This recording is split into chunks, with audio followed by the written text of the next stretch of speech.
Jamais sans la grâce, une dévotion matinale proposée par l'Église évangélique de la grâce en collaboration avec l'Institut théologique de Cotonou.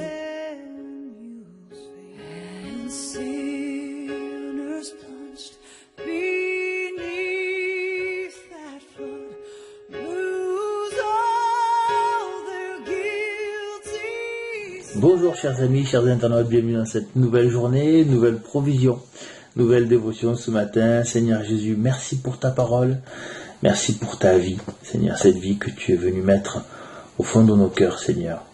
Et cette vie qui grandit en nous parce que on s'appuie sur ta parole, Seigneur. On s'appuie sur ta vérité et on se plaît à être dans ta vérité, Seigneur. Amen. Je suis le frère Christophe de l'Église de la Grâce de Montpellier et je suis ravi d'être avec vous ce matin, de partager avec vous deux versets tirés du livre des Actes au chapitre 5, versets 38 et 39 où il est écrit « Et maintenant je vous le dis, ne vous occupez plus de ces hommes et laissez-les aller. Si cette entreprise ou cette œuvre vient des hommes, elle se détruira. Mais si elle vient de Dieu, vous ne pourrez la détruire. Ne courez pas le risque d'avoir combattu contre Dieu. » Nous avons là les paroles de Gamaliel. Gamaliel, un pharisien, un docteur de la loi, estimé du peuple, qui prend la défense des apôtres. Ce pharisien, qui devait être présent quand Jésus a été crucifié à la croix, ben là, il prend la défense des apôtres. Waouh! Ces paroles, en fait, ces mots reflètent une grande vérité. La vérité que les œuvres que nous accomplissons, que les décisions que nous prenons, que l'évangile que nous annonçons, que tout cela doit être fait selon la volonté de l'Éternel, que tout cela doit être fait en nous plaçant sous la couverture de Dieu, en nous soumettant au plan que Dieu a préparé d'avance pour nous.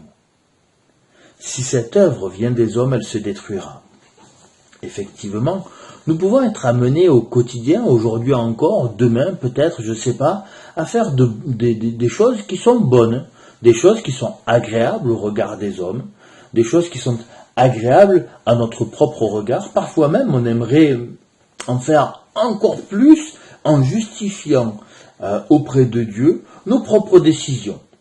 Mais Dieu ne nous demande pas telle ou telle œuvre que nous accomplissons selon nos propres décisions. Qui se cache réellement derrière nos propres œuvres? Nous, notre ego, notre orgueil, notre propre nature, cette nature pécheresse, cette nature héritée de la chute et qui nous amène à manquer la relation que nous pouvons avoir avec Dieu. Oui, faire des choses, même si elles sont bien, elles sont peut-être pas de Dieu. Et même bien souvent, elles ne sont pas de Dieu. Et c'est là que nous devons être vigilants. Nous devons être vigilants parce que le diable et ses démons rôdent. Et ils vont se servir de toute occasion pour nous faire chuter ou pour nous montrer quelque part sous un mauvais jour ou pour nous attirer loin de la volonté de Dieu. Si elle vient de Dieu, vous ne pourrez la détruire. Le mot utilisé pour Dieu, dans ce passage, c'est le mot théos. C'est un mot grec qui signifie Dieu dans sa Trinité. Dieu le Père, Dieu le Fils, Dieu le Saint-Esprit. Nous avons là un pharisien, Gamaliel, docteur de la loi, qui reconnaît que si un chrétien fait une œuvre selon la volonté du Père, selon l'œuvre de Christ à la croix, selon le fruit de l'Esprit, alors cette œuvre ne pourra pas être détruite. Alors, si un pharisien le reconnaît et l'annonce à ses semblables, combien plus nous-mêmes, nous, enfants de Dieu, nous devons en avoir conscience. Si nous œuvrons selon l'Éternel, ce ne sera jamais vain. Alors oui, ce ne sera pas comme on veut, c'est certain. Ce ne sera pas comme on aurait préféré. Ce ne sera pas comme on aurait pensé ou comme on le prévoyait. C'est certain. Non, ce sera comme Dieu a décidé. Même si on pense que ce serait bien de faire à notre façon, un peu différemment. Ouais, mais ce un peu différemment, c'est pas de Dieu. Cela demande de l'humilité.